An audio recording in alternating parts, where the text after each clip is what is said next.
Okay, so today we're going to be talking or just reviewing a little bit over the intro to quadratics that you did yesterday.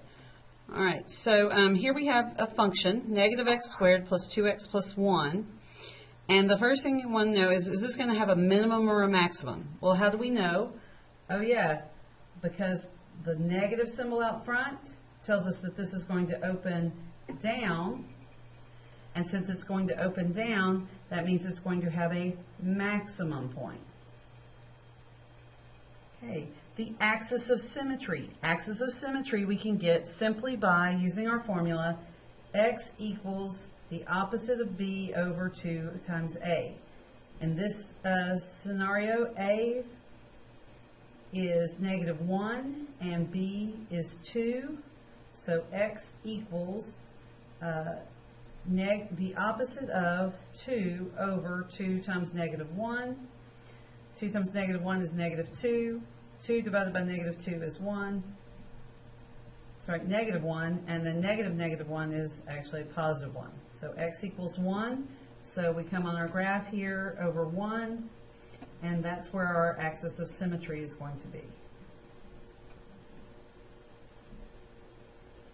Okay, so there's our axis of symmetry.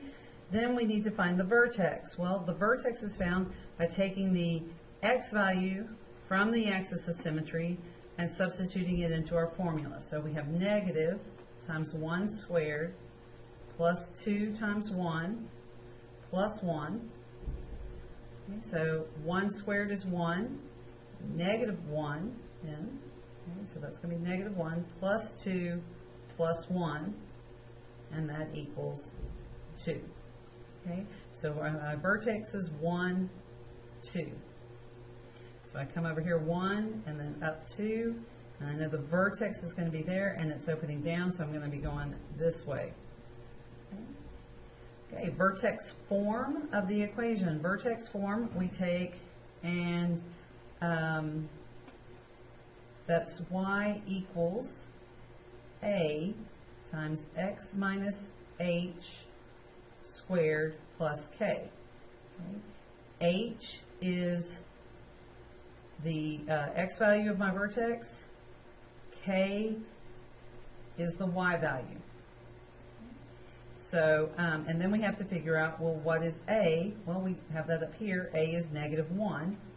So we put that together, and y equals negative 1 times x minus 1 squared plus 2. More likely, we wouldn't write this 1. We'd say y equals negative x minus 1 squared plus 2. But either one would be good. Okay. All right. So there's our vertex form. Our our y-intercepts. Well, that's where where x is 0. So we can substitute 0 in for x. And we find out that that is 1. Okay. We also know that the y-intercept is found from our c value. Right? Back up here, this is c, or this is b, and this is a. Okay. So we can do it this way, or we could have just looked at the equation, which was probably simpler. Okay, so our y-intercept is located at 0, 1. Okay. X-intercepts, roots, and zeros. Okay, so that's our solutions. Okay, which solutions to the to this is found. Remember, we do negative x squared plus 2x plus 1 equals 0. Okay, since you can at this point, I would suggest just use your menu 331, and you can find that what the solution set, what the x values are. Okay. Okay. When you put this one in, you should have found that the solution it gave you was negative 0.414214, and then 2.41421. So that being the case, that tells us we're at about negative 0.4, so if we come over from the origin, not quite halfway, that's where we're going to be crossing the x-axis, and then on the other side we're at 2.4, so here's 1, 2, and then a little less than halfway. Okay. And we know another point we could put down is, since we're 1 away from the axis of symmetry here, we can go 1 over here. So that gives us some good points to go ahead and get our graph done. Okay.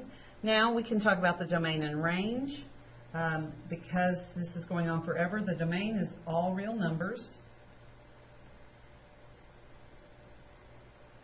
And remember, we also wrote that previously as x, such that x is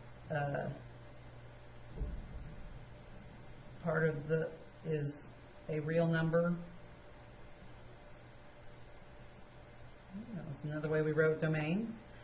Okay, and then the range, well, our y value, our top y value here is at 2.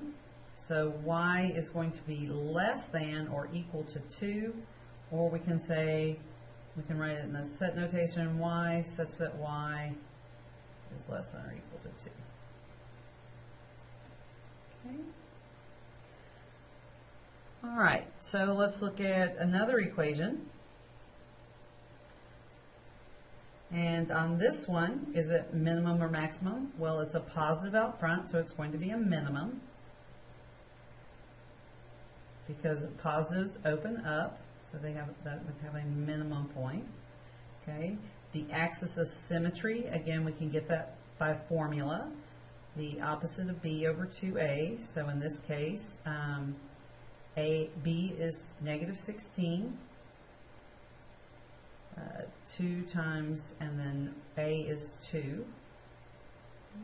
So negative 16 divided by 4 is negative 4. Negative 4 is actually positive 4. So x equals 4 is our axis of symmetry. So we come over 1, 2, 3, 4, and we put our axis of symmetry.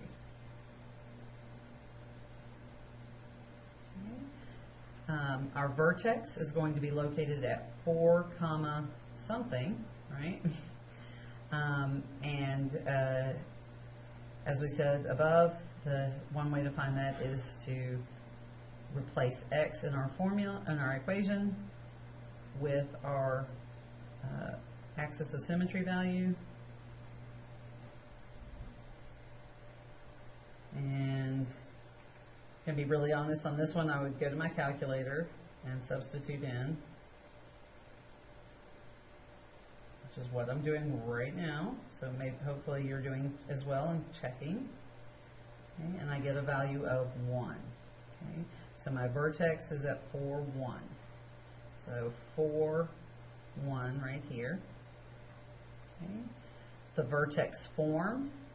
Okay, so again, it's y equals a times x minus h squared plus k. A from above is 2. X minus h is 4. And then k from my vertex is 1. Okay, so y equals 2 times x minus h squared plus 1.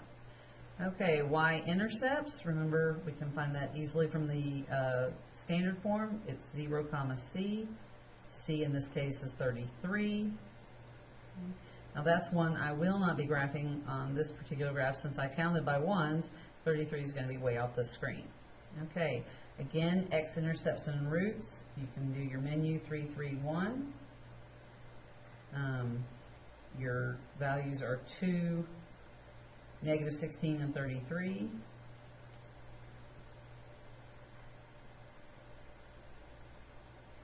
And when I do this on my calculator, I get this.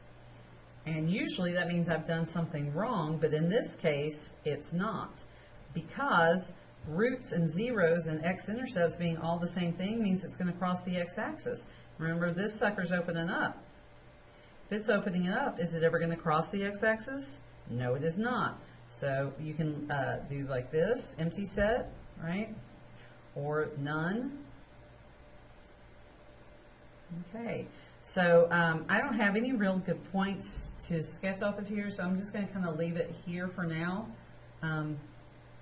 And then talk about the domain. The domain is still going to be all real numbers, as it always will be for quadratics, as long as we're talking about the equations and not situations. And then the range here, we are at +1, so y is greater than or equal to 1. Okay, now you have a worksheet to get done.